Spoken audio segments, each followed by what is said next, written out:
வணக்கம். Welcome to கதை திரட்டு. இந்த வீடியோல நம்ம என்ன கதை கேட்க போறோம்னா, உறவாடும் நெஞ்சங்கள் கதையின் 8வது பகுதி. நம்ம சேனலை இதுவரைக்கும் சப்ஸ்கிரைப் பண்ணாதவங்க சப்ஸ்கிரைப் பண்ணுங்க. பக்கத்தில் இருக்கிற பெல் ஐகானை கிளிக் பண்ணி ஆல்ங்கிற ஆப்ஷனை பிரஸ் பண்ணுங்க. ஸோ தட் நான் போடுற கதைகளை உடனுக்குடனே நீங்க கேட்கலாம். வாங்க கதைக்குள்ள போகலாம். 1 மணி நேரம் கழித்து திரும்பவும் ஆதியை கலெக்டர் போனில் கூப்பிட்டார். இத பாரு ஆதி, நான் ஒரு திட்டம் சொல்றேன். துர்கா அவங்க அப்பா கிட்ட மட்டும் இத பேசி சரியா வருமான்னு என்கிட்ட இன்னும் 1 மணி நேரத்துல சொல்லு என்று சொல்லி தன் திட்டத்தை விவரித்துவிட்டு போனை வைத்து விட்டார். ஆதி வேறு வேலைக்காரர்கள் கூட இல்லையா என்று பார்த்துவிட்டு கலெக்டர் சொன்ன திட்டத்தை மற்ற இருவரிடமும் சொல்லிவிட்டு அவர்கள் சம்மதத்தை கேட்டான். சரியாத்தான் பேசியிருக்காங்க அந்த அம்மா என்றார் நாராயணசாமி. இத்தனை மூளை இல்லைன்னா கலெக்டரா வர முடியுமா என்றாள் துர்கா. முக்கியமா நம்ம மேல இருக்கிற அக்கறை, அதுக்கு காரணம் எங்க அப்பாவோட அவங்களுக்கு இருக்கிற சிநேகமும் மரியாதையும் தான் என்றான் ஆதி. நிஜம்தான் ஆதி, என்னப்பா சம்மதம்னு சொல்லிடலாமா என்று துர்கா கேட்க, தாராளமா என்று அவர் சொல்ல, ஆதி கலெக்டருக்கு போன் செய்து, நீங்க சொன்னபடியே எல்லாம் செய்துடுறோம் மேடம் என்று சொல்லிவிட்டான். தினமுமே அவன் வீட்டுக்கு போகும்போது துர்காவிற்கு தன் நெஞ்சத்தையே அவன் எடுத்து கொண்டு போவது போலிருக்கும். அவனுக்கும் அப்படித்தான் இருந்தது. பாவம், இளம் நெஞ்சங்கள் தானே. ஆனால் எடுத்துக்கொண்ட காரியம் நிறைவேறாமல் வேறு சுகம் எதுவும் கிடையாது என்ற உறுதி இருவரிடமும் இருந்தது. ஆதித்யா மனதிற்குள் அதை பாராட்ட, துர்காவோ எனக்காக நீங்க இப்படி கஷ்டப்படுறீங்களே என்று அவ்வப்போது சொல்லி மாய்ந்து போனாள். இருவருக்கும் இரவு படுத்தால் அடுத்தவர் நினைவுதான் ஹிம்சை செய்தது. சீக்கிரம் ஸ்கூல் நன்றாக வந்துடணும், இம்ப்ரூவ்மெண்ட் ரிசல்ட் நன்றாக வரணும் என்று தினமும் வேண்டிக் கொள்வார்கள். மாதத்தின் முதல் வாரம், துர்கா சாமான் லிஸ்ட் போட்டுட்டா தேவலையேம்மா என்றாள் தனலட்சுமி. ஆமாம்மா, சாமான் எல்லாம் தீந்துடுச்சுமா என்றாள் சமையல்கார சொர்ணா. தோ வரமா என்று துர்கா பேப்பர் பேனா எல்லாவற்றையும் எடுத்துக்கொண்டு டைனிங் டேபிளின் நாற்காலியில் வந்து உட்கார்ந்தாள். நான் போடுறேன் அந்த லிஸ்ட என்று சொல்லிக்கொண்டே ஆஷா வந்து உட்கார்ந்தாள். போடேம்மா, துர்கா சொல்லி கொடுப்பா, அப்படி தெரிஞ்சுக்கிட்டு போடு என்றாள் தனலட்சுமி. இது என்ன பெரிய வேலையா, நானே போட்டுப்பேன் என்றாள் ஆஷா. சரி, இந்த மாச லிஸ்ட் இதில் இருக்கிறதெல்லாம் படிச்சா சொன்னா எது இல்லைன்னு சொல்வா, அம்மா எத்தனை வாங்கணும்னு சொல்வாங்க, கேட்டுட்டு போடு. அம்மா நான் கிளம்புறேன் என்றாள் துர்கா. நான் தான் பார்த்துக்கிறேன்னு சொன்னல்ல என்ற ஆஷா லிஸ்டை பார்த்து படிக்க, சொன்னா இருப்பது இல்லாதது எல்லாம் சொன்னாள். ஆஷா மளமளவென்று தனக்கு தோன்றிய அளவுகளை எழுதினாள். அம்மாடி, எதுக்கும் லிஸ்ட்டை கொடு, அளவெல்லாம் சரியா இருக்கான்னு நான் ஒரு தரம் பார்த்துட்டு கொடுத்துட்டா நல்லது. அடுத்த மாசத்துல இருந்து நீயே போட்டுக்கோ என்றாள் தனம். இந்தாங்க என்ற முகத்தை தூக்கி கொண்டு அந்த லிஸ்டை தூக்கி தொப்பென்று வைத்துவிட்டு அங்கிருந்த கூடத்தில் போய் உட்கார்ந்து கொண்டாள் ஆஷா. லிஸ்டை படிக்க போன தனத்திற்கு கண்ணாடி மாடியில் இருந்தது நினைவுக்கு வர, சொர்ணா நீதான் கொஞ்சம் படி என்றாள். லிஸ்டை வாங்கி படித்த சொர்ணாவுக்கு சிரிப்பை அடக்கவே முடியவில்லை. லிஸ்டை வாங்கி பார்த்த தனம் கண்ணாடியை கொண்டா என்றாள். ஓடி போய் எடுத்துக்கொண்டு வந்த சொர்ணா அப்போதும் சிரித்து கொண்டேதான் இருந்தாள். லிஸ்டின் லட்சணம் அப்படி. துவரம்பருப்பு 1/2 கிலோ, முந்திரி பருப்பு 2 கிலோ, சர்க்கரை 1/2 கிலோ, திராட்சை 1 கிலோ, உளுத்தம்பருப்பு 1/4 kilo, soap powder 10 kilo, Mysore sandal 10, கடுகு 1 கிலோ, ஜாம் பாட்டில் 4, சாஸ் பாட்டில் 4, அரிசி 10 கிலோ என்று ஒரே அபத்த களஞ்சியமாக இருந்தது அந்த லிஸ்ட். தனத்திற்கு சிரிப்பை அடக்க முடியவில்லை. இருவரும் வயிற்றை பிடித்துக்கொண்டு சிரிப்பதை கேட்டதும் புயலாக உள்ளே வந்த ஆஷா அந்த பேப்பரை வாங்கி வெடுக்கென்று கிழித்து எறிந்துவிட்டு மாடிக்கு போய்விட்டாள். நடராஜ் வந்ததும் தனம் சுமாராக அவனிடம் விஷயத்தை சொன்னதும் அவன் போய் ஆஷாவை சமாதானப்படுத்தி கூட்டி வந்தான். ஏற்கனவே அங்கு யாரையும் பிடிக்காத ஆஷாவுக்கு அப்போதிலிருந்து சொர்ணாவை முழுவதும் பிடிக்காமல் போய்விட்டது. 1ஆம் தேதி ஜவுளிக்கடை பணத்தை பேங்கில் இருந்து எடுத்து வருவாள் துர்கா. அதற்கு கற்பூரம் காட்டி சாமி உண்டியலில் பணம் போட்டுவிட்டு டிரைவர், சமையல்காரை முதலியவர்களுக்கு ஒவ்வொரு கவரிலும் பணத்தை போட்டு பேர் எழுதி வைத்து விடுவாள். அந்த மாதமும் அதேபோல் எல்லாவற்றையும் எடுத்து வைத்துவிட்டு அம்மாவிடம் சொன்னாள். நான் பார்த்து எல்லாருக்கும் கொடுக்கிறேன் என்று வந்தாள் ஆஷா. இந்த ஆஷா என்று கவர்கள் அடங்கிய ஒரு சிறு பையை அவளிடம் கொடுத்து விட்டாள் துர்கா. டிரைவர், சமையல்காரி என்றெல்லாம் எழுதாமல் எல்லோருடைய பெயரும் தான் எழுதியிருந்தது. இதென்ன, வேலைக்காரி, சமையல்காரி, டிரைவர்னு தெளிவா எழுத மாட்டீங்களா? இப்படி எழுதுனா எனக்கு எப்படி தெரியும் என்று கடுப்பாக கேட்டாள் ஆஷா. நீ கொடுக்க போறேன்னு எதிர்பார்க்கலாமா? குடு, எழுதி தரேன் என்று அவளிடமிருந்து லிஸ்டை வாங்கி எழுதி கொடுத்தாள் துர்கா. வாங்கி பார்த்த ஆஷா, சமையல்காரி என்று போட்டு ரொட்டின் 200ன்னு போட்டிருக்கே என்று கேட்டாள். ஆமாம்மா, அவளுக்கு சம்பளம் ஏத்தி ரொம்ப நாளாச்சு. அவளா கேட்க மாட்டா. நாங்க தான் பார்த்து ஏத்தி கொடுப்போம் என்றாள் தனம். ஆனா அது எதுக்கு? ஒண்ணு அவ கேட்கல. தவிர சமையல்காரிக்கு இத்தனை சம்பளம் அனாவசியம் என்றாள் ஆஷா. ஆஷா, இத பார். அவங்க ரொம்ப வருஷமா நமக்கு வேலை செய்யறாங்க. இந்த வீட்ல யாரும் அவங்கள சமையல்காரின்னும் குறிப்பிட மாட்டோம். அவ, இவ, வா, போன்னு எல்லாம் கூட பேச மாட்டோம். இந்த காலத்துல இந்த மாதிரி ஒரு நம்பிக்கையான, தினசரி கரெக்ட்டா வரவங்கள பார்க்கறதே கஷ்டம் என்றாள் துர்கா. நீங்கள்லாம் அந்த பொம்பளைக்கு ரொம்பவே இடம் கொடுக்குறீங்க. அந்த சமையல்காரிக்கு கொடுக்கிற மதிப்ப இந்த வீட்ல வாழ வந்திருக்கிற எனக்கு கொடுக்க காணோம் என்றாள் ஆஷா கடுப்பாக. என்ன ஆஷா, இப்படி பேசுற? உனக்கு இல்லாத மதிப்பா, உரிமையா என்று இன்னும் ஏதோ சொல்ல வந்த துர்காவை இடைமறித்தாள் ஆஷா. நீங்க உங்க அதிகாரம் என்கிறது எல்லாம் நீங்க போற இடத்துல வச்சுக்கோங்க. நான் கேட்டது அத்தைய என்றாள். துர்காவை யாரும் இத்தனை எடுத்தெறிந்து பேசியதில்லை. அவளுக்கு கண்கள் கலங்கிவிட்டது. அதற்குள் ஹாலில் இருந்து அங்கே வந்த நாராயணசாமி, என்னம்மா ஆஷா, துர்கா இந்த வீட்டு பொண்ணு மட்டும் இல்லம்மா, எங்களுக்கெல்லாம் கண்ணு. எங்களுக்கு ஒரே பொண்ணுங்கிறதுனால மட்டும் இல்ல, அவ நடந்துக்கிற விதத்தாலும் அவளுடைய பொறுப்புணர்ச்சியாலும் அவளை எல்லாரும் கொண்டாடுறாங்க. உன் புருஷனுக்கு கூட பிறந்தவ. அவளை தூக்கி எறிஞ்சு பேசுற? முதல் நாள்ல இருந்து பார்க்கறேன் உனக்கு அவளை பிடிக்கல. வந்து இன்னும் 2 மாசம் முழுசா ஆகல. அதுக்குள்ள இப்படி நடந்துக்கிறது கொஞ்சம் கூட நல்லா இல்ல என்று சொல்லிவிட்டு தன் ரூமிற்கு போய்விட்டார். அம்மாடி! இப்படி கூடவா ஆண் பிள்ளைங்கெல்லாம் பொம்பள சண்டையில தலையிடுவாங்க?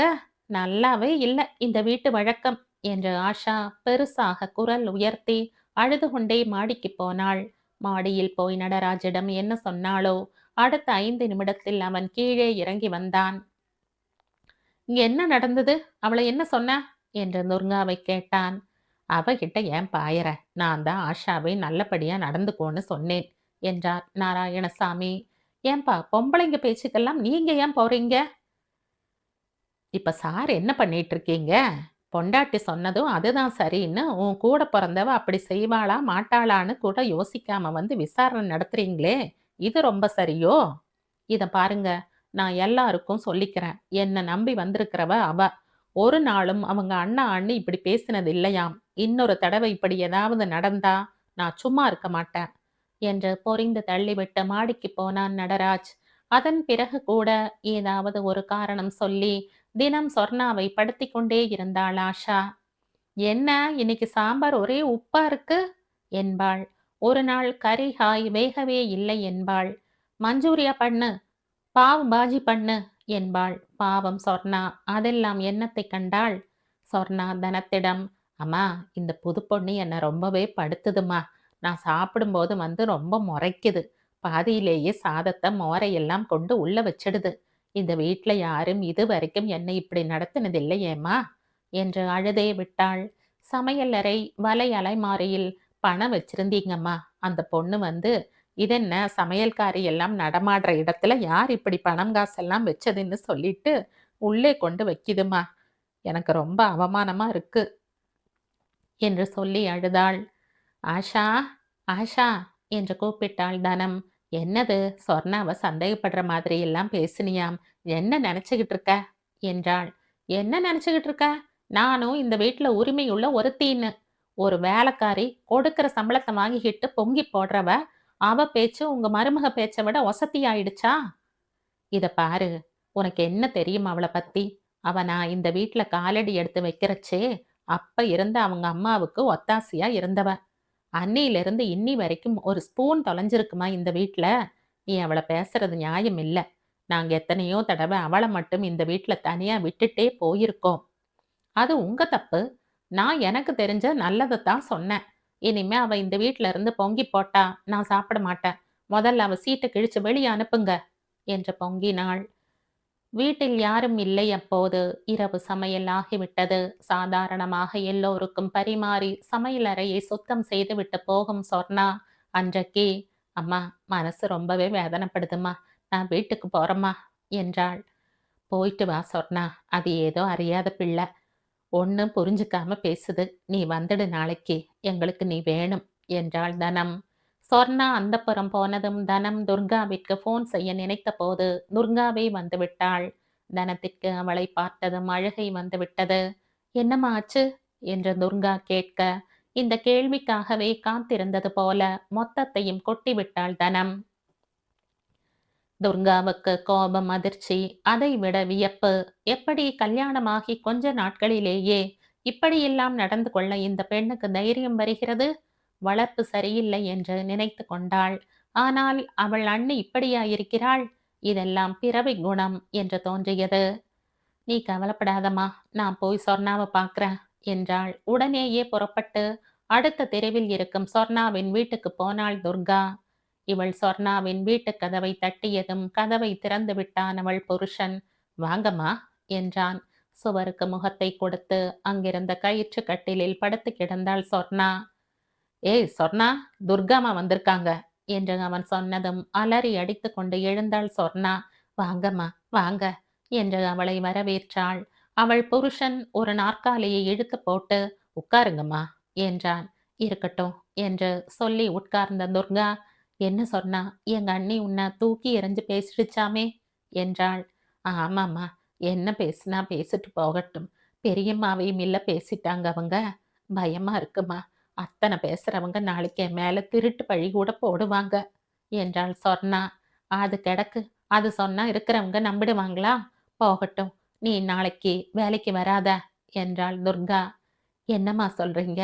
ஆமாம் சொர்ணா. ஒரு 2 நாள் வீட்ல இருந்துக்கோ. அப்புறமா ஃபோன் பண்ணி உன்னை நான் திரும்ப கூப்பிடுறேன். அப்ப நீ வந்தா போதும். ஏம்மா, பெரியம்மா இல்ல திண்டாடி போயிடுவாங்க. நீங்களும் பள்ளிக்கூடம்னு அலைஞ்சுகிட்டு இருக்கீங்க. ஆஷா அம்மாவுக்கு சமைக்க தெரியும்னு எனக்கு தோணல. பெரியம்மாவால முடியுமா? 2 நாளைக்கு நாங்க விழுந்து எழுந்து பார்த்துக்கிறோம். அந்த பொண்ணு தான் பேசினது தப்புன்னு புரிஞ்சுக்கணும். எங்க அண்ணனும் கொஞ்சம் விழிச்சுக்கணும். அதுக்கு தான் சொல்றேன். நீ வராத 2 நாளைக்கு என்றாள் துர்கா. அம்மா, பேசாம நான் சமைச்சு கொடுத்து அனுப்பிடுறேன். நீங்க உள்ள வந்து பாருங்க. நான் எல்லாம் சுத்தமாத்தான் வச்சிருக்கேன். நீங்க நான் அனுப்புறத கடையில வாங்கிட்டு வந்ததுன்னு சொல்லிடுங்க என்றாள் சொர்ணா. அதெல்லாம் வேண்டாம் சொர்ணா. அந்த பொண்ணுக்கு இந்த சமயம் கொஞ்சம் புத்தி வர மாதிரி நாம ஏதாவது செய்யலைன்னா அம்மா பின்னால் அதை வச்சுக்கிட்டு ரொம்பவே கஷ்டப்படுவாங்க. அதுக்காகத்தான் சொல்றேன். சரியா? நான் வரேன் என்று சொல்லிவிட்டு கிளம்பினாள். அதற்குள் அவள் புருஷன் ஒரு மாசா பாட்டில் வாங்கி வந்திருந்தான். அதை குடித்துவிட்டு, சொன்னா நீ மனசு சங்கடப்படாத. நான் முக்கியமா அதை சொல்லத்தான் வந்தேன் என்று சொல்லி புறப்பட்டு விட்டாள் துர்கா. மறுநாள் காலை பொழுது சாதாரணமாக 6 அடிப்பதை சொர்ணாவின் மருகையை வைத்து சரிபார்த்து கொள்ளலாம். அவளுக்கு கதவை திறந்து விடத்தான் கண் விழிப்பாள் தனலட்சுமி. வழக்கப்படி அன்றும் தனத்திற்கு விழிப்பு வந்துவிட மணியை பார்த்தாள். 6 மணியை தாண்டி இருந்தது. இத்தனை நேரம் கூட தாமதிக்க மாட்டாளே சொர்ணா என்று நினைத்தவளுக்கு நேற்றைய சம்பவங்கள் எல்லாம் நினைவுக்கு வர அதையெல்லாம் அசை போட்டு கொண்டிருந்தாள். தன்னையும் அறியாமல் சற்று கண் அயர்ந்திருக்க வேண்டும். திரும்ப திடுக்கிட்டு விழித்து கொண்டவள் மணியை பார்த்தாள். 6:40 ஆகி இருந்தது. சொர்ணா வராததை அப்போதுதான் உணர்ந்தாள். ஐயோ, 6:30 மணிக்கெல்லாம் கணவருக்கு காஃபி கொடுக்க வேண்டுமே என்ற நினைப்பில் படபடவென்று எழுந்து வேலையை பார்த்தாள். காஃபியை போட்டு அவள் எடுத்து வரவும் நாராயணசாமி ஹாலுக்கு வரவும் சரியாக இருந்தது. அதை அவருக்கு கொடுத்துவிட்டு திரும்ப சமையல் அறைக்கு வந்தவளுக்கு நேற்று சொர்ணா இட்லி மாவு அரைத்து வைத்திருந்தது நினைவுக்கு வந்தது. அதையும் சட்னியையும் தயார் செய்தவளுக்கு, ஐயோ நட்ராஜ் சாம்பார் கேட்பானே என்று தோன்ற பருப்பை எடுக்க போனவள் தலை கிர் என்று சுற்ற உள்ளே போய் படுத்து விட்டாள். துர்கா எழுந்து வந்து தாயின் நிலையை பார்த்தவள் பதறிப்போனாள். கொஞ்ச நாழி படுத்துக்கோங்கம்மா, நான் பார்த்துக்கிறேன் என்று தனக்கு காஃபி கலந்து கொண்டாள். நட்ராஜ் எழுந்து வந்து, சொன்னாமா, காஃபி என்றான். அவ இன்னைக்கு வரல என்று சொல்லி அவனுக்கு காஃபி கொடுத்தாள். ஆஷாவுக்கு கொஞ்சம் போன்விட்டா கலந்து கொடு துர்கா என்று கேட்டான் நடராஜ். வாயை திறக்காமல் கலந்து கொடுத்தாள் துர்கா. அரை மணி கழித்து கீழே வந்த ஆஷா, சொன்னா வரலையாமே, இந்த மாதிரி எப்ப பார்த்தாலும் லீவு போடுற சமையல்காரியெல்லாம் வேலைக்கு வச்சுக்கிட்டா பிரச்சனை தான் என்றாள். அவளுக்கு சுயமரியாதை அதிகம் என்றாள் துர்கா. தேவைக்கு அதிகமா வேலைக்காரியை எல்லாம் கொஞ்சனா இப்படித்தான் என்றாள் ஆஷா. சரி சரி, அம்மா டிஃபன் செஞ்சுட்டாங்க, சமையல் நீ பண்ண போறியா துர்கா என்று கேட்டான் நடராஜ். இல்ல, எனக்கு ஸ்கூல் வேலையா, ஒருத்தரை பார்க்கணும், சீக்கிரமே போகணும். எனக்கு மத்தியான சாப்பாடு பங்கஜா ஆன்ட்டி அனுப்பிடுவாங்க என்றாள் துர்கா. உடனே ஆஷா, நீ வா நட்ராஜ், நாம 2 பேரும் அண்ணன் வீட்டுல போய் சாப்பிட்டுக்குவோம் என்றாள். அப்பா அம்மா என்னம்மா செய்வாங்க? ஆஷா, நீ சமைப்பியா என்று கேட்டாள் துர்கா. ஐயா, எனக்கு அதெல்லாம் தெரியாது. அதுக்காகவா எங்க அண்ணா இந்த வீட்டுல என்ன கல்யாணம் பண்ணி கொடுத்தாரு என்று படக் என்று கேட்டாள் ஆஷா. பின்ன அவங்க சாப்பாடு என்று கேட்டாள் துர்கா விடாமல். எனக்கு சமைக்கவெல்லாம் முடியாது, வேணும்னா சீக்கிரம் அடுத்த சமையல்காரியை பிடிக்கிறேன் என்றாள். சரி என்ற துர்கா புறப்படும் முன் அம்மாவிற்கும் அப்பாவிற்கும் ஒரு சாம்பார், கறி, சாதம் என்று சமைத்து வைத்து விட்டு புறப்பட்டாள். ஆஷா வெவ்வேறு இடங்களுக்கு போன் பண்ணி விசாரித்து கொண்டிருப்பது கேட்டது. அன்று மாலையில் இருந்தே சமையல்காரிகள் பேட்டிக்கு வரத் தொடங்கினர். சொர்ணாவுக்கு கொடுத்தது போல் 2 பங்கு கொடுத்தாலும் யாரும் முழு நாள் சொர்ணாவை போல இருந்து செய்ய தயாராயில்லை. மறுநாளும் சமையல்காரிக்கு பேட்டிகள் தொடர்ந்தன. 2-3 பேருடைய ட்ரெஸ்ஸும் தோரணையும் ஆஷாவிற்கே பிடிக்கவில்லை. ஒருத்தி புகையிலையை வாயில் அடக்கியபடியே வந்தாள். எனக்கு இது இல்லாம முடியாதுமா என்று கராராக சொல்லிவிட்டாள். ஆஷாவிற்கு பயமாக இருந்தது. சரி, 2-3 நாளைக்கு கேட்டரர்ஸ் கிட்ட சொல்றேன் என்று ஏற்பாடு செய்தாள். அவளாலும் முதல் ஒரு நாளைக்கு பிறகு அண்ணன் வீட்டுக்கு தைரியமாக போக முடியவில்லை. அன்று போன போதே அத்தை, மாமா, அண்ணி, அண்ணா எல்லோரும் ஒன்றாக அவளுக்கு நன்றாக கிளாஸ் எடுத்தனர். தினம் சமைக்க வேண்டாம், ஒரு அவசர ஆத்திரத்துக்கு கூட தெரியாதுன்னு கையை விரிக்கிற வயசா உனக்கு? நீ அங்க போய் எத்தனை நாளாச்சு? இதுக்குள்ள நீ சமையல் கத்துக்கிட்டு இருக்க வேண்டாம்? அவங்க வேண்டாம்னு தான் சொல்வாங்க. நீயே இல்ல வாலண்டியரா பண்ணி இருக்கணும். நீ பண்றது கொஞ்சம் கூட நல்லா இல்ல என்று கேட்டரர்ஸ் அனுப்பிய சாப்பாட்டை மற்றவர்கள் கொஞ்சமாக சாப்பிட்டு சமாளித்து கொண்டனர். ஆஷாவிற்கு சரிப்படவே இல்லை. டாக்டருக்கு என்ன படுத்தே கிடக்கணும்னு சொல்லுவார், நம்மால முடியுமா? நான் எழுந்து முடிஞ்சதை செய்யறேன் என்று தனலட்சுமி எழுந்திருக்க முயற்சித்தாலும் துர்கா கண்டிப்பாக அதை ஒத்துக்கொள்ளவில்லை. கடைசியாக ஆஷாவின் சிநேகிதி அனுப்பினாள் என்று ஒரு பெண் வந்தாள். குளித்துவிட்டு வேலைக்கு வருவதானால் தன்னால் முடியாது என்று சொல்லிவிட்டு போய்விட்டாள் அவள். 2 நாள் கழித்து ஆஷாவின் அண்ணன் விக்ரம் போன் பண்ணி அன்று இரவு அவர்கள் வீட்டுக்கு டின்னருக்கு எல்லோரும் வரவேண்டும் என்று கேட்டுக்கொண்டான். அன்று அவர்களுடைய கல்யாண நாளாம். ஒவ்வொருவரும் ஒவ்வொருத்தரையும் மரியாதையுடன் கூப்பிட இரவு எல்லோரும் அங்கே போனார்கள். ஒரு ஜோடி மிக அழகான வெள்ளி குத்து விளக்கை துர்கா பிரசண்டாக வாங்கி வந்தாள். ஆதித்யா வீட்டினரையும் கூப்பிட்டிருந்தார்கள். அவர்கள் எதுக்குமா வீண் சிரமம் என்று கேட்க, நல்லா இருக்கே, எங்க பொண்ணு வீட்டுக்கு சம்மந்தின்னா அவங்களும் மரியாதைப்பட்ட மனுஷங்க தான், கண்டிப்பா வரணும் என்று சொல்லிவிட்டார்கள். எல்லோருமாக சாயந்தரம் அங்கே போனதும் கல்யாண களை கட்டிவிட்டது. சற்று நேரம் வெளியே புல்வெளியில் உட்கார்ந்து எல்லோருமாக பேசிக் கொண்டிருந்தார்கள். கேட்ரஸ் கிட்ட சொல்லிருக்கியாமா என்று கேட்டாள் தனலட்சுமி. இல்ல அத்த, அவளுக்கு அவளே சமைச்சாத்தான் திருப்தி என்றான் விக்ரம். கிராண்டாகவெல்லாம் ஒண்ணுமில்ல, சும்மா சித்திரான்னங்கள் தான் என்றாள் ரேவதி. ஆஷா வந்ததுமே தன் அறைக்கு போய்விட்டாள். பின்ன வேற எப்படி இவர்களை விட தனக்குத்தான் அந்த வீட்டில் அதிக உரிமை என்று காண்பித்துக் கொள்வது? சற்று நேரம் கழித்து சாப்பிட எல்லோரும் உள்ளே போனதும் துர்கா, டைனிங் டேபிளில் எல்லாத்தையும் வச்சுட்டா பஃபேயா சாப்பிட்டுக்கலாமே என்றாள். அதெல்லாம் வயசுல பெரியவங்களுக்கு, மாப்பிள்ளை சம்பதிக்கெல்லாம் அப்படி போடுவாங்களா? பெரியவங்க 3 தம்பதிகளும் உட்காரட்டும், கூடவே நீங்களும் உங்க அண்ணாவும் உட்கார்ந்துடுங்க, நானும் ஆஷாவும் பரிமாறிட்டு அப்புறமா சாப்பிட்றோம் என்றாள் ரேவதி.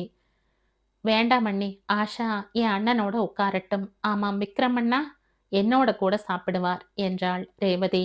அண்ணி, அப்ப நானும் உங்களோட தான் என்ற துர்கா ஆஷாவை கூப்பிடும்படி நடராஜை அனுப்பிவிட்டு ரேவதியோடு எல்லோருக்கும் பரிமாற ஆரம்பித்தாள். ஆஷா பேச்சுக்கு கூட துர்கா சாப்பிடட்டும், நான் பின்னால சாப்பிடுறேன் என்று சொல்லவில்லை என்பதை ஆஷா வீட்டினர் அனைவருமே கவனித்தனர். ஆஷாவிற்கென்னவோ துர்கா தன் அண்ணியிடம் நல்ல பேர் வாங்க அனாவசியமாக நாடகம் ஆடுகிறாள் என்றே தோன்றியது.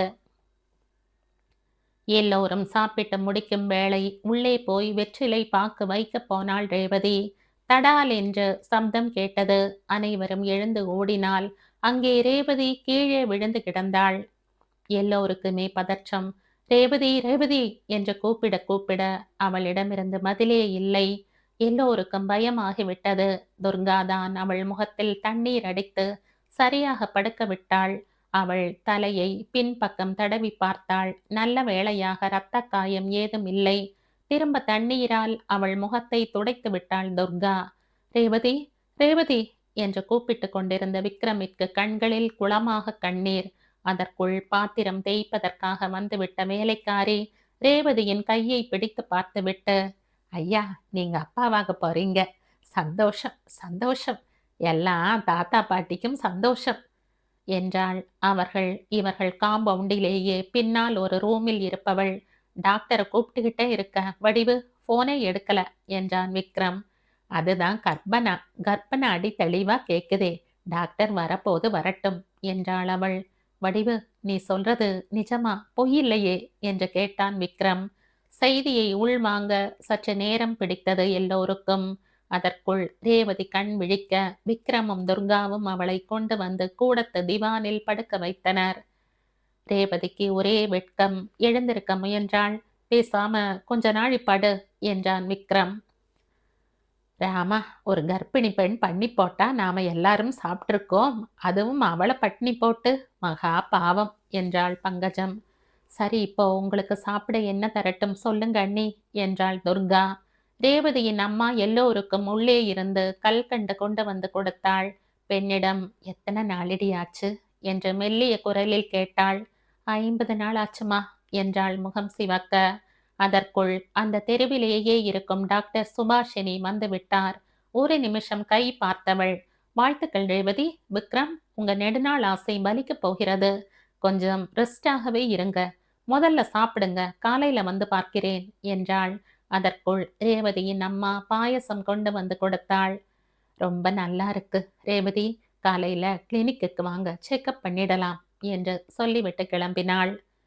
வீட்டினரில் முதலில் துர்கா, ரொம்ப மகிழ்ச்சி அண்ணி, வாழ்த்துக்கள் என்று சொல்லிவிட்டுத்தான் மற்றவர்கள் எல்லோருக்கும் தோன்றி வாழ்த்துக்கள் தெரிவித்தனர். நீங்க ஏதாவது சாப்பிட்டுட்டு படுங்க அண்ணி, நான் எல்லாத்தையும் வடிவ வச்சுக்கிட்டு சுத்தம் பண்ணிடுறேன் என்றாள் துர்கா. ஆஷா, அவங்க செய்யறங்கிறாங்க பாரு, கூட போய் ஒத்தாசு செய்யுமா என்றான் விக்ரம். அதுவரை ஆஷாவை யாரும் கண்டுகொள்ளவே இல்லை. அண்ணன் வேறு இப்படி சொன்னதை அவள் அவமானமாகவே உணர்ந்தாள். இப்போது துர்கா ரேவதி 2 பேரும் கதாநாயகிகள் ஆகிவிட்டது போலவும் தான் ஏதோ துணை நடிகை போலவும் அவளுக்கு தோன்றியது. உடம்ப பார்த்துக்கோமா என்ற ஆளுக்கு ரேவதிக்கு ஜாக்கிரதை சொல்லிவிட்டு போனார்கள். வீட்டிற்கு போன ஆஷா நடராஜிடம் புலம்பி தள்ளிவிட்டாள். சரி, கர்ப்பமாகிட்டாங்க, அதுக்காக எல்லாரும் இப்படியா கொஞ்சணும்? உங்க தங்கச்சி வேற என்னமோ ரொம்ப நல்லவ மாதிரி வேஷம் போடுறா. என் தங்கச்சி ரொம்ப நல்லவதான். நீயும் கர்ப்பமாயிடு, உன்னையும் எல்லாரும் கொஞ்சுவாங்க. எனக்கு சாப்பாடு அதிகமாயிடுத்து, தூக்கம் வருது, குட் நைட் என்றவன் அடுத்த சில நிமிடங்களில் தூங்கிவிட்டான். என் தங்கச்சி நல்லவதான் என்று அவளை விட்டு கொடுக்காமல் நடராஜ் சொன்னதில் வந்த எரிச்சலில் இரவெல்லாம் தூங்க முடியவில்லை ஆஷாவால். கல்யாணத்திற்கு முன் இருந்த நடராஜ் இல்லை இவன் என்று தோன்றியது. மறுநாள் காலை துர்காவை சீக்கிரமே வந்து அழைத்து செல்வதாய் சொல்லி இருந்தான் ஆதி. இந்த 4 நாட்களாக காலை காஃபி டிஃபன் துர்கா செய்ய, மத்தியான சாப்பாடு நாராயணசாமிக்கும் தனத்திற்கும் ஆதித்யா வீட்டில் இருந்தே வந்து கொண்டிருந்தது. இரவு துர்கா வந்து ஏதோ செய்வாள். ஆஷா நடராஜ் ஹோட்டலில் சாப்பாடு. ஆஷாவிற்கு ஒத்துக்கொள்ளவே இல்லை. ஆனாலும் பிடிவாதம் அவளை விடவே இல்லை. துர்கா அம்மாவிடம், அம்மா, டிஃபனுக்கு உப்புமா பண்ணியிருக்கேன், சுமாராத்தான் வந்திருக்கு, சாப்பிடுங்க, மத்தியானம் ஆதி வீட்டில இருந்து அனுப்ப சொல்லிடுறேன் என்றாள். துர்கா, சொர்ணத்தின் போன் நம்பர் உங்ககிட்ட இருக்கா என்று கேட்டார் நாராயணசாமி. இருக்குப்பா. உடனே அவளுக்கு போன் பண்ணி வேலைக்கு வர சொல்லுமா. என்ன பைத்தியக்காரத்தனம் இது? ஒழுங்கா செய்துகிட்டு இருந்தவளை துரத்திட்டு அதுவும் காரணம் இல்லாம இப்படி திண்டாட வேண்டிய அவசியம் என்ன? அப்பா, அண்ணி வந்து என்று ஏதோ சொல்ல ஆரம்பிக்க, இந்தா இந்த வீட்டுக்கு பெரியவன் நான் தானே! அதுல ஒண்ணும் மாற்றம் இல்லையே! என்றார் குரலை உயர்த்தியபடியே. அப்பா என்றாள் துர்கா. அவர் இத்தனை கோபப்பட்டு அவள் பார்த்ததே இல்லை. போ, போய் ஃபோன் பண்ணு என்றார். சரிப்பா என்றவள் ஃபோன் செய்ய, அடுத்த அரை மணியில் சொர்ணா வந்துவிட்டாள். துர்காவை கூட்டிப் போக ஆதி வந்து விட்டான். வா துர்கா, இப்பவே லேட் ஆயிடுச்சு என்று வரும்போதே பறந்தான். கொஞ்சம் உப்மா என்று அவள் ஆரம்பிக்கும் போதே நாராயணசாமி குறுக்கிட்டார். வேண்டாம் தம்பி, அப்புறம் போற இடத்துல பேசவே முடியாது என்றார். போங்கப்பா என்று சிணுங்கினாள் துர்கா. ஆதி, வாங்க போகலாம் என்று எல்லோரிடமும் சொல்லிக் கொண்டு புறப்பட்டாள். எங்க போறோம்னு தான் கேளு துர்கா என்றான். நான் ஏன் கேட்கணும்? நான் உங்க பொறுப்பு. அர்த்தம் இல்லாம என்னை எங்கேயும் கூட்டிக்கிட்டு போக மாட்டீங்கன்னு எனக்கு தெரியும் என்றாள் துர்கா. சரி வா என்று எஸ்.எஸ். காலனியில் ஒரு பெரிய பங்களா முன் காரை நிறுத்தினான். வெளியே கருணானந்தம் எம்.எல்.ஏ. என்று போர்டு தெரிந்தது. காரை விட்டு இறங்கும் முன், இதுதான் கலெக்டர் சொன்ன யோசனை. உங்க அப்பா கிட்டையும் பேசிட்டேன். வா என்று உள்ளே அழைத்து போனான். வாசலில் காத்திருந்து பின் உத்தரவு கிடைத்தவுடன் அவரை சந்தித்தனர். இருவரும் தங்களை அறிமுகப்படுத்திக் கொண்டனர். சொல்லுங்க தம்பி, நான் உங்களுக்கு என்ன உதவி செய்யணும்? நம்ம ஏரியா பள்ளிக்கூடம். நான் அது நம்ம மாகாணத்திலேயே முதன்மையாக வரணுங்கிற எண்ணத்துல இருக்கேன். என்ன செய்யணும்னு தயங்காம சொல்லுங்க. முகத்தில் அதிர்ச்சி, எரிச்சல் இரண்டையும் காட்டாமல் இருக்க ரொம்பவே பிரயத்தனப்பட வேண்டி இருந்தது துர்காவுக்கும் ஆதிக்கும். சார், எங்க ஸ்கூல் ஃபவுண்டர்ஸ் டே கொண்டாட போறோம். அதுக்கு தான் உங்களை தலைமை தாங்க அழைக்க வந்தோம் என்று 3, 4 தேதிகள் எழுதி வைத்திருந்த பேப்பரை கொடுத்தான். என்னுடைய காரியதரிசி இன்னைக்கு வரல. கொஞ்சம் ஆலோசிச்சு நாளைக்கு ஃபோன் பண்ணட்டுமா என்றார். சரி சார். ஆனா மறந்துடாதீங்க சார். நீங்க ரொம்ப பிஸின்னு எங்களுக்கு தெரியும். ஆனாலும் நீங்க வந்தா எங்களுக்கு பெருமை. அழைப்பிதழ் அடிக்கணும். அதனால சீக்கிரமா உங்களுக்கு சௌகரியமான தேதியை தயவு பண்ணி தெரியப்படுத்துங்க சார். வரோம், வணக்கம் என்று சொல்லி புறப்பட்டு விட்டனர். காரில் ஏறியதும் துர்கா கேட்டாள். இது நிஜமாவே பெரிய அதிசயமாதி. எதுக்கு இவரை பார்க்க கூப்பிட்டுக்கிட்டு வந்தீங்க? இவர் தானே? இரு இரு, காரணம் இல்லாமையா பண்ணுவேன்? கலெக்டர் சொல்லித்தான் பண்றேன். இதனால நம்ம பிரச்சனைகள் எல்லாம் தீர்ந்துடும் பார் என்றான். அதென்னவோ நிஜம்தான். அதுக்குத்தான் கடவுள் உங்களை அனுப்பியிருக்கார். இல்லாட்டா இப்படி இன்டர்நெட்ல போட்டு நிதியும் சேர்த்து லைப்ரரி புத்தகங்களையும் சேர்த்து இந்த ஐடியாவெல்லாம் எனக்கு வந்திருக்காது. அநேகமா வேலை எல்லாம் ஆயிடுச்சு இல்லையா?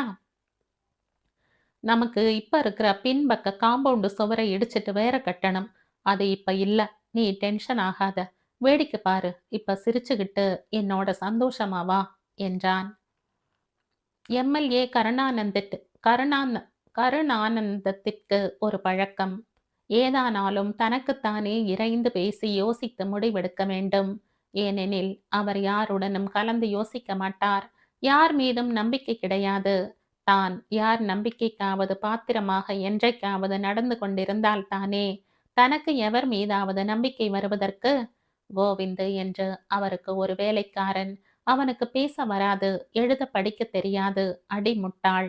இவர் பேசுவதையெல்லாம் கேட்டுக்கொண்டு ஆமாம் ஆமாம் என்று தலையாட்டிக் கொண்டு இருப்பதுதான் அவன் வேலை. தான் ஏதாவது யோசிக்க வேண்டுமானால் கோவிந்துவை கூட்டிக் கொண்டு தனி அறைக்கு போய்விடுவார். மனைவியை கூட நம்பாத அந்த மகானுபாவர் கோவிந்து ஆமாம் என்று தலையசைப்பதை நிறுத்தினால் கையில் கிடைப்பதை எடுத்து அவன் மேல் எறிந்து விடுவார். தனக்கு காது கேட்காவிட்டாலும் எப்போது தலை அசைக்க வேண்டும் என்று அவன் நன்றாக அறிந்து வைத்திருந்தான்.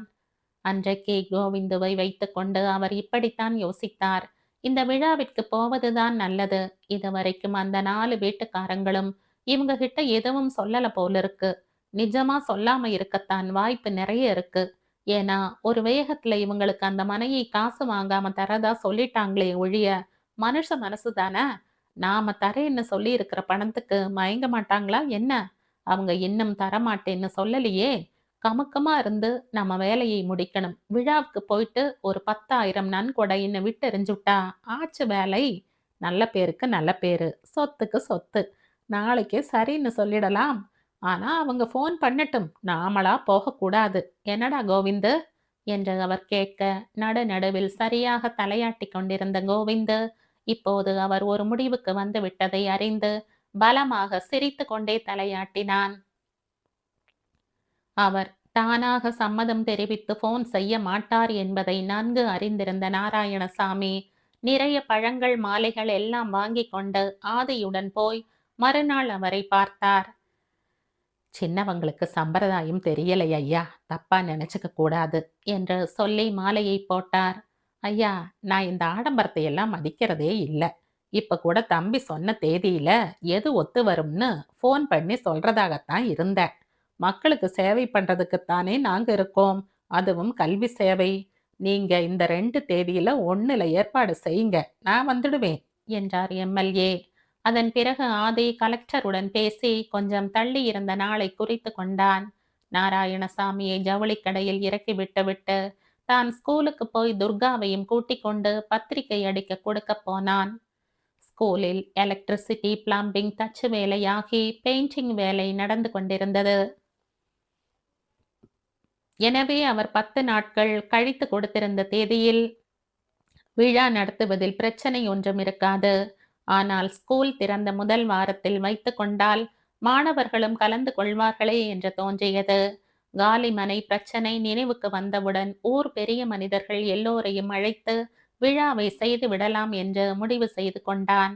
அடுத்து அன்றைய நிகழ்ச்சி நிரலை முடிவு செய்து கொண்டு மாதிரி அழைப்பிதழ் தயார் செய்தான். துர்கா சரி என்று சொன்னதும் நல்ல மாடலாக அழைப்பிதழ் தேர்ந்தெடுத்து அச்சடிக்க கொடுத்தார்கள். சொர்ணா வந்தது எல்லோருக்கும் சந்தோஷமோ சந்தோஷம். ஆனால் ஆஷாவிற்கு மட்டும் தன்னை மட்டம் தட்டுவதற்காக மட்டுமே அவளை இவர்கள் திருப்பி கூப்பிட்டிருக்கிறார்கள் என்று ரொம்ப தீவிரமாக தோன்றிவிட்டது. நான் எங்க வீட்டுக்கு போக போறேன், நீங்க என்று நடராஜிடம் கேட்டாள். நான் அப்புறமா வரேன். ஏன், என்னோட வந்தா கௌரவ குறைச்சலா? அதெல்லாம் இல்ல, நானும் வரேன், நீ போ, நான் பின்னாடியே சாயந்தரம் வரேன் என்றான். கீழே இறங்கி வந்த ஆஷா, நான் எங்க வீட்டுக்கு போறேன் என்றாள் பொதுவாக எல்லோரையும் பார்த்து. இதுதானே உங்க வீடு என்று சிரித்து கொண்டே சொன்னாள் துர்கா. ஜோக்கா? என்னை பார்த்தா எப்படி இருக்கு எல்லாருக்கும்? என் வார்த்தைக்கு மதிப்பில்லாம பழைய சமையல்காரியை திரும்ப கூப்பிட்ட இந்த வீட்டை என் வீடா நினைக்க முடியல. என்னை தன் பெண்டாட்டியா நினைச்சா நடராஜும் அங்க வருவார். என்ன ஆஷா இது? நாம தான் பார்த்தோமே, சாப்பாட்டுக்கு திண்டாட்டமா இருக்குன்னு தெரிஞ்சதுனால சொர்ணாவை கூப்பிட்டோம். மத்தபடி உனக்கு எதிராகவோ உன்னை இன்சல்ட் பண்ணவோ இதை செய்யல என்றாள் துர்கா. எல்லாம் தெரியும். இங்க நீங்க வச்சது தானே சட்டம். எனக்கு இப்படியெல்லாம் யாருக்கும் அடங்கி இருந்து பழக்கம் இல்லை, அது அவசியமும் இல்லை. நான் போறேன் என்று கிளம்பி விட்டாள். வாசலை நோக்கி நடந்த அவளை தடுக்க பின்னால் நடந்த துர்காவை தடுத்தார் நாராயணசாமி. போய் பட்டு தெரிந்து கொள்ளட்டும் அம்மா. அவள் அண்ணன் அண்ணி எல்லோரும் ஒரு நாளும் இவளை உற்சாகப்படுத்த மாட்டார்கள் என்றார். அங்கே போய் சேர்ந்ததும் ஆஷாவுக்கு காத்திருந்தது ஒரு பெரிய அதிர்ச்சி. ரேவதி ரொம்பவே பலகீனமாகி மெலிந்து போயிருந்தாள். அதையும் தாண்டி கர்ப்பமானதினால் ஒரு அழகும் குடிக்கொண்டிருந்தது. வா ஆஷா, மாப்பிள்ளை வரலையா என்று கேட்டவள் இவள் கையில் இருந்த பெட்டியை வினோதமாக பார்த்தாள். பிறகு உள்ளே வா என்று அழைத்து போனாள். எதிர்த்தாற்போல் ஒரு நர்ஸ் கையில் ஒரு பேசினில் வெந்நீர் அடித்து கொண்டு வந்து கொண்டிருந்தாள். என்னதிது என்று கேட்டாள் ரேவதியை ஆஷா. அம்மா, நேத்திக்கு பாத்ரூம்ல வழுக்கி விழுந்துட்டாங்க, இடுப்பல் அடி. உடனேயே ஆப்ரேஷன் பண்ணணும்னாங்க. ஆனா அம்மா சுகர் பேஷண்ட், அதை நல்லா குறைச்சிட்டு தான் பண்ணணும்னு காத்துக்கிட்டு இருக்காங்க என்றாள் ரேவதி. ஐயோ பாவம், நீங்க பிரெக்னண்டா இருக்கிற இந்த நேரத்திலயா இதுவும் ஆகணும்? எனக்கு ஏன் அண்ணி ஃபோன் பண்ணல என்று கேட்டாள் ஆஷா. ஏதோ விழுந்துட்டாளே தவிர ஒரே புலம்பல். எனக்கா சாப்பிடவே பிடிக்கல, பண்ணவும் முடியல. உங்க அண்ணனுக்கு வீட்டு வேலை என்ன தெரியும்? என் அப்பாவால என்ன முடியும்? கொஞ்ச நாளாவே சமையலுக்கு ஆள் தேடுறோம், ஒன்றும் வகையா கிடைக்கல. முடிஞ்சதை செய்து கொண்டு திண்டாடுறோம். சரி வா, உனக்கு காஃபி கலந்து தர்றேன். ஆமா, உன் வீட்டுல எல்லாரும் எப்படி இருக்காங்க? உனக்கு என்ன விசேஷமா என்றெல்லாம் கேட்டார் ரேவதி. அதெல்லாம் கேட்காதீங்க அண்ணி, என்னால் அங்க இருக்கவே முடியல. எனக்கு அங்க ஒரு மரியாதையும் இல்லை, அன்பும் இல்லை.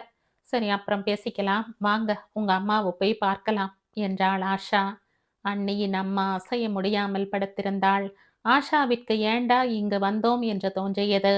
இங்கே தன் வாழ்க்கை முன்பிருந்தது போல் இருக்குமா என்ற கவலை உடனேயே வந்துவிட்டது. ராத்திரி அண்ணன் வந்ததும், ஹலோ அண்ணா என்றாள். அவன் சுரத்தில்லாமல், ஆஷா, நீ எப்ப வந்த? அதன் பிறகு, என்ன வாங்கிட்டு வரட்டும் ராத்திரி சாப்பிட? என்ற ரேவதியை கேட்டவன் நினைத்து கொண்டவனாய், ஆஷா, நீ ஏதாவது சமைக்க கத்துக்கிட்டு இருக்கியா? என்று கேட்டான்.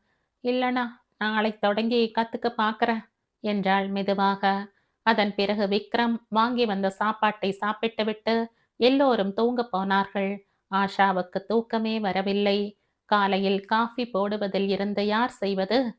வழக்கம் போல் ரேவதி எழுந்து காஃபி போடப் போனவள் முடியவில்லை என்று சற்றைக்கெல்லாம் படுக்க ஆள் ஆளுக்கு ஆஷாவை கண்டித்து தீர்த்தார்கள்.